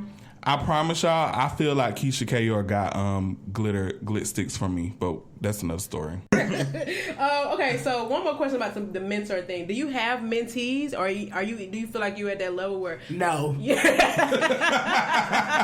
because I don't want to, but just because I don't feel like I have any right to be telling people what to do or guiding them. I think Michael Cox told you a long time ago that you do. You do though. But what I'm saying is, I wouldn't feel right. You know, like I think that you should have. I think that you should start to mentor people when you're at a level where you feel like satisfied with your goals and your accomplishments. And not saying that I'm not satisfied with my accomplishments, but there's so many other things that I want to do and I want to continue to work. And so I wouldn't feel comfortable like, you know, telling somebody like, I don't know. I just don't think I'm Ethiopia felt the same way. Now I love her name. I know, me too. It's so beautiful. Obviously, I know it's the name of a country, but it's just like that's. Yeah. And she is Ethiopian. Yeah, there you go. She is. I'm naming my daughter. I was gonna ask that. I'm like, that'd be ignorant to ask. Yeah, like her mom and dad are. I mean, like they. Wow. Yeah. I'm glad that she's from Enon because you know what? I mean, this is so. That was goals living on Campbell Road. Yeah. I wanted to live on Enon. I saw a house for sale on Enon recently, and it was regular, but I was gonna make it a little I'd be happy to just see people that come from where we come from that are just high up like that because I think us in particular, like just we know people that we grew up with that are just. I mean, like you wouldn't even think that we knew them. Yeah, and that's no shade, but. It's it's rare. When we were in that time, they were looking at us like we was tripping. Yeah. But now the tables didn't even really turn. The table just got wiped off. And now it's just like, oh my God. And it's not like I always use the word elitist, but it's not to be an elitist. It's just literally like, wow, like the mentality is just different. So I used to always look at Enon. I used to just drive. Sometimes I would take the long way to go to Camp Creek. I would just go down Enon when I stayed right down County Line. And I would just be like, man, oh my God. Like You stayed out County Line? And I stayed every Campbell Road zip code I lived in. I lived on Allen Drive, the first street before Enon. It's the last street before Enon. Okay. It's that little dip, that little hill across from that little reservoir. Yeah. We didn't move that much, but we definitely stayed in the same apartment for 9 years. So. Oh yeah, we didn't stay nowhere more than a year. So I go get gas on County Line now. Yes. My County Line mom is a good end to be on, in my opinion. My mom, her cleaner, Ponders Cleaners. Okay, I remember. I can see the sign in my head. Yeah. So your parents still shop in the neighborhood? Yeah. I My love mom that. doesn't. My mom rarely leaves Southwest Atlanta. I love that. What kind of really. work do your parents do? Well, my mom is retired, but she used to goals. be. It's so funny. My mom is retired, but she still works. Like she's a licensed parliamentarian, and she's the Who? A licensed parliamentarian. They're like one of those people that does like make sure like procedures and stuff are followed during meetings and stuff like that. Okay. So she does like my mom is the parliamentarian for Jack and Jill. She does she does a lot of work with she's an AKA, so she does a lot of parliamentary work for the AKAs as well. Okay. And I don't know if she's the current president, but at one point, she was the president of the Georgia chapter of the National Parliamentarians Association. So she still works all the time. Matter of fact, my mom is she's booked to do some work in Jamaica in a couple weeks, and I'm going with her. Tell her don't be matchy. Not just right. That's dope. So before my mom retired, she was the executive director of the Diabetes Association of Atlanta, and then before that, she was a real estate attorney, and she had her own practice with one of her best friends, who's also a SARR, who's also AKA. And also, when I was a kid, before that, while she was still practicing law, she owned a catering business too. Wow. Oh wow. It's in your So blood. when I was young, I spent a lot. And that's another thing. When I was young, I spent a lot of time. After my mom got finished with her regular job, she would go straight to the catering business. Yeah, and she was doing like a lot of, she did a lot of events in the city, for the mayor and stuff like that. Like they did a lot of, so I was always around. I know y'all holiday food be lit. Okay. I love Christmas at my house. Whoa. Thanksgiving is not as big of a deal for food as Christmas is at our house. We really have like bomb Christmas dinners, but yeah, like so my mom has done a lot. My dad teaches at Clark Atlanta University. Okay. He works in the business department. He's been there since I was born. Since before I was born, obviously. And he was the dean of the business school for a long time, but he prefers to teach. He doesn't like the administrative part of. So he likes to teach. He likes interacting with students more than having to delegate to faculty. So that is so dope. That's so inspiring. Yeah. I bet when people ask your mom what you do, she probably like nothing. Like how you do nothing because you do so much. My mom, she's always, when she was a real estate attorney, she just used to say, I I do real estate, and but now when people ask her what she does, she like my mom does a lot during the day. Like I can imagine. Like she does a lot. So when people ask her, like, oh, you know, my mom would be like, oh, I'm retired, and I'd be thinking to myself, like, girl, you be doing more in your retired life than you was doing going to work every day. I don't like telling people that what I do for real, especially when I'm dating. Like if I'm meeting somebody new for the first time and they don't already know me, I always just tell them, I'm like, oh, I'm a makeup artist.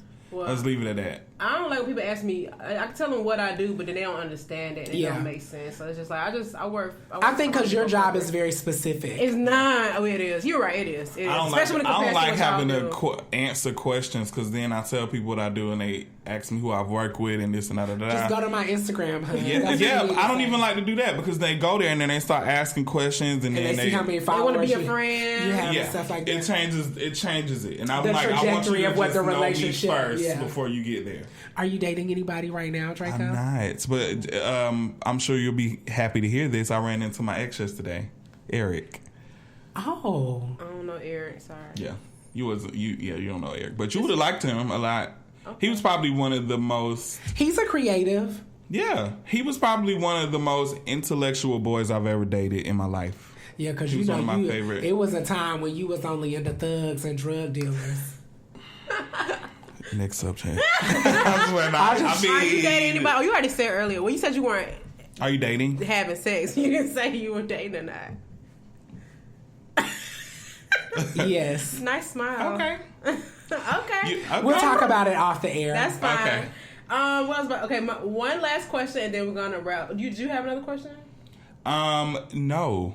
Come on. No, I have no I want to know: are there things that you hope to attain in your career, like things that's like a legit goal, or things that you have an interest in? I think for me, I just want to be. One thing I have noticed about this kind of like surge of people working as professional creatives is a lot of times like you see. I have no desire to be known. Like I don't want people. That's too late. But I have no desire. You know how like some people are like, you know, gotta be here. They have an amazing skill set, but they're also an influencer. Like people, they can walk down the street and be recognized. And I'm not interested in that. A regular life, be peaceful, but also and I want people. I want the people that matter to know who I am. Yeah. And when I say the people that matter, I mean the people that are cutting the checks, that are giving. You know, I didn't matter. Because I ain't with us today. Girl. It was a point in my life where I actually did. Like, I used to just not necessarily do things so people can know me, but I was just, like, into it. Like, but Draco, wanted to be known. Also, Draco, I think that you got into a point in your career where it's kind of inevitable for you to be in not known, but adjacent to certain people, you know what I'm saying? Like I think sometimes that happens naturally. But for me, now I promise y'all, I don't want nobody to know what I be doing. Like I just a couple times we've been down. People like, I know you from somewhere. I follow you. And I'll be like, creepy. Yeah, I'm like, yes, girl. But yeah, to answer your question, like I would love to be involved in that's kind of happened already, but that's a good question. I think I just want to be consistently always doing something. I don't like being still. I like to always consistently be doing something. But I think I want to be a part of a project or a song that is notably recognized at the Grammys. Not even necessarily won a Grammy, but. Yeah. Just even being in the room. Yeah, and also, I want to. I kind of have this new thing that I'm doing where I've been sort of project managing a couple of queer artists and bands. Yes. And I want to be a part of making that something that's more mainstream. I think it's important that queer people have music that they feel like is relatable to them in their situations. Like, it's cool. I can sit at home and sing Keisha Cole all day long, but our experience is not the same. You know what I'm saying? I can feel the emotion that she feels, but it's still never going to be the same experience. So I think it's important that our stories are told. And I think that I want to be instrumental in kind of like making that sort of like a thing where more real life queer stories are told, and they're not always about things that are hidden or about, I think it's great that those stories are told, but every time you hear about, it's always got to be something dealing with, HIV or drug use or somebody being in the closet or some, but the narrative has changed so much. Yeah, it has. And there are other stories, even though those stories are important, there are other stories that are just as relevant to queer life than those. Yeah. So I think that everybody should have something that they could relate to on the spectrum. So yeah. Oh God, I feel like this was so good. It was amazing. Yes. It was amazing. It turned out better than what I expected. I thought it was going to be. You were very. I don't know if you planned, but you were just very naturally flowing into the subject. I had a lot of stuff on here, and I was like, all right, delete. Oh, come on. She's more organized, and I'm more off the dome. Oh, okay. You're a project manager, right? She's a project manager. Yeah, I'm more off the dome. I like to just, You know what? Feel the flow. But for me, it's hard to bring it back when things get off track. So I try to mentally make blocks. Because sometimes I listen to podcasts and they'll start something and then they don't come back to it. I'm like, but what happened? What happened after that? But I don't always write notes. And this today was more detailed because we have a guest. But typically when it's me and him, I'm like, this. Yeah. All right, whatever happened. Because it's open discussion at the end of that's what the OD stands for.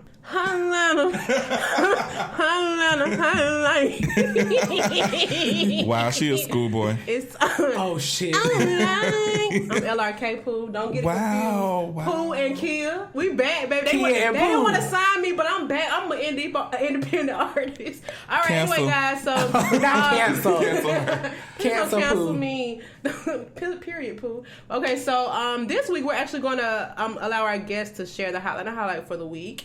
What you got, Brian? Okay, so HOTLANTA highlight for the week: Black-owned businesses, 2 of them. Okay. That have to do sort of with beauty and cosmetic, both of them. Okay. So the first one is the 6 Lab, run by one of my best friends in the world, my sister, Superstar. Her Instagram is Superstar, the creator. Yes. She is one of the most amazing lock stylists in Atlanta. She does everybody's locks, everyone's, and she's fine with it. She's fine. She's the best. She's the best. So I was just on Veterans Memorial.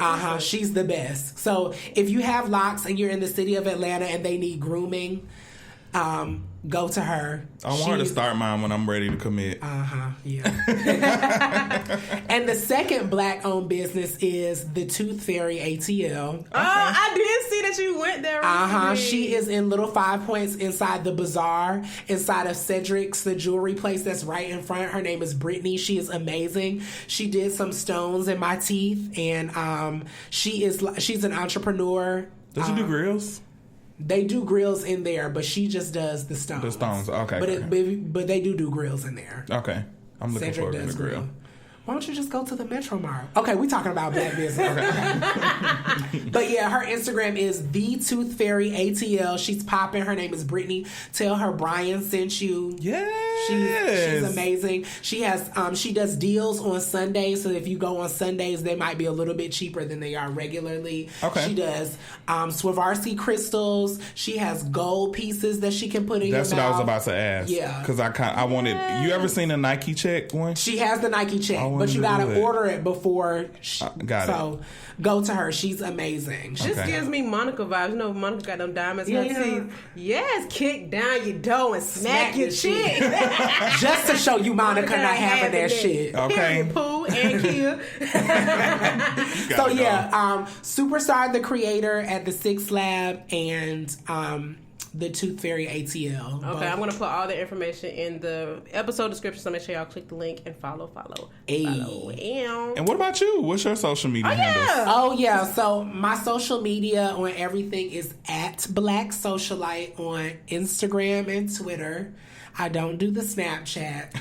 I do. You too cool for that. I don't do the Snapchat, and I don't do the Facebook either. Okay. My Facebook is reserved for my family. I'm rarely on there. Like, I was on there the other day at like 3:00 in the morning on accident, and my uncle sent me a message. It was just weird. Oh no. Yeah, it's weird. I'm on your Facebook friend list, so I feel like. Oh, but yeah, but that was years. But that's the thing. My Facebook. Only people that I really know in real life are on my Facebook. Same. There's nobody on my Facebook that I don't know. Same. So yeah. But my favorite social media is Instagram. I mean, not Instagram, Twitter. I'm stuck at Instagram. I'm not good at it at all. But you know what? That's good because when I go on your page, it's just so only good quality pictures. You're not just posting all day. It just looks good. Yeah. So it's cool. I actually said that earlier today. Like, I think people that just post selfies, you can tell that they don't have friends because they don't have no friends that want to take photos of them, so they have a. Alicia is so extra. She will take her own. So she has so many tripods and shit you be taking care of. That's most slaves. of these pictures nobody took. That's true. That's you know, I travel alone, so I have to get my pictures set up. Yes, you can shoot this one in Iceland. Oh, but see, that's bomb. Yeah, nobody. She taught me how to do it from my watch. I didn't even know. You know, you can use I didn't even know. On your, I don't have an Apple Watch, so I'm not rich like y'all. What? Let me ask you this: do you have a HomePod? No, I'm not. That's too. I'm not with that. I can't. I love my HomePod. I'm scared that it's hearing me because. You know, okay, I know that Apple is really secure. I trust it and all that good stuff. But I feel like I've seen enough scenarios like with me saying stuff and it's on my computer. I don't like that. And I know I can't do nothing about it, but Hey Siri works just fine. I love my watch. Maybe when I get my new home, because it'll be bigger. Because since I'm always in my room, my phone does everything I need it to do. But HomePod, I missed the era where I could have got half off. So I don't. Is it better than Alexa? I love Alexa. Because it's synced with the Apple ecosystem. Don't ever question the compatibility of an Apple product versus another. Talk that talk, sis. See, you should have kept your job at Apple as a little part time. Yeah, I actually tried to, but I literally lost interest because I was making double my salary. Yes, and I was just there, and I was just like, I don't want to do this. I actually went back last holiday season for 5 weeks, and I quit. I quit on the third week. And that's on period. It's on period, but I'm well connected up there. They will always take me back, but there's no position up there that I want that because they all face customer. Mm-hmm. People come in the Apple store, they're very demanding. Very demanding. And that's fine. I don't mind that because I know it's a premium product, but there are just some things Apple can make things pretty vague. Where you be like, girl, shut up. Right. And so it's fine. I met a lot of cool people there, so it's cool. I would go back if I needed a job real bad because I know I could go back, but I love the freedom I have in corporate America, so... Yeah. Oh, and also my website, brianpatrickdavis.com. Yes. And etcproductiongroup.com for the Etc. Production Group website. That's etcproductiongroup.com. And all that will be in the description. It sure will. I'm put it all down. And you got a book. Oh, yeah. And I have a book, Songs About Boys, on songsaboutboys.com. It's available at any retailer, Amazon, Barnes & Noble. You can get it, you know. Is it on Audible? No, is that an audiobook? Yeah. No. Okay, and so that's the thing. My friend wants me to really do an audiobook. That's the best way I listen to books. But I cannot. I don't want to sit there and read it. Yeah, and you know you're going to be rereading stuff because you have to get it right. I can understand that. You can pay people to do it, but they can't tell your story like how you want to tell it. Yeah, I don't want to do it. But what's interesting, I have been talking to a friend of mine about developing a fiction podcast around the book. So having like voice actors and stuff do it. And be able to include original music from you know, my friends that are singers and songwriters that to like make it to like flesh it out. I think Issa Rae did something like that. I think it was called Fruit, and it was about the football player. But it was like that would be cool. So that might be in the works. I really would love for it to be a series, but you know that costs a lot of money. So I think somebody can put you on retainer. hello, goodbye. And like that's the thing. Like people, we were talking about that earlier. Like all these reboots and shit like that. There's plenty of original content that y'all could be turning into series and movies and shit like that. But y'all trying to reboot everything. Like, I'm over it. Boot out. I'm over it. Late boots, yeah. I don't watch nothing. I literally watch 3 shows at the moment. Pose, Euphoria, and Pose and Euphoria. God, don't you love Euphoria? Yeah. Listen, I haven't seen the last episode. So I haven't watched it either. I watched the one last night. You know what? Zendaya, Charlotte don't get an Oscar or whatever they get for TV shows. Yeah, she's an Emmy or a Globe for that. I love the fact that she's putting, they put I like music, so I like the fact that she's putting new female rap artists songs on there. I love that show. I actually got very real. Too. Yeah, I got to go to a pre-screening of it. The HBO's their diversity department did a pre-screening of it here in Atlanta. And I was like, wow, this show is really fucking good. It is. Shout out to Drake, one of the executive producers. Yeah. It's phenomenal. I agree. Very detailed, and I think it's relatable for all ages, not just because even though it's a high school thing, but they be going through some real shit. For real. Very I didn't even know that the girl was an actual trans actor. Oh yeah. Jules. Actress. Yeah, I didn't know that. She is beautiful too. I went on Instagram. Like I scrolled all the way down to when she was first in high school. Me too. I was like, wow. Before she transitioned, she was like 12, I think. She was saying it. She was like 8th grade was sucked this year. I'm like, oh my God, I'm old. Like, what's going on? Wow. Yeah, that show was phenomenal. It is. And it just got renewed for a second season. Yes. Well, if you guys have made it this far in this episode, please open up your podcast app and rate us 5 stars. Y'all have been doing it hold on, let me tell you how many reviews we got.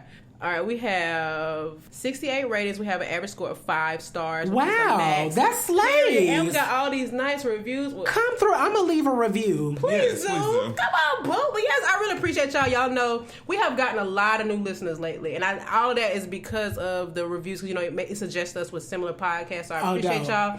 You're trying multiple streams of income. Right. Throw that in there. Period. Throw that career in the circle. All right. All right, y'all. Thank you so much, Brian, for coming. I really thank you guys for having me. I had such a good time. Me too. Some people gonna hate us, but this is probably gonna be one of my favorite episodes. Who cares? No, it's definitely my favorite. Who gonna hate you? Previous guest. We only had 4th guest. And that's on period. And that's on period, Pooh. Move around me. All right, y'all. Bye. Bye. Bye.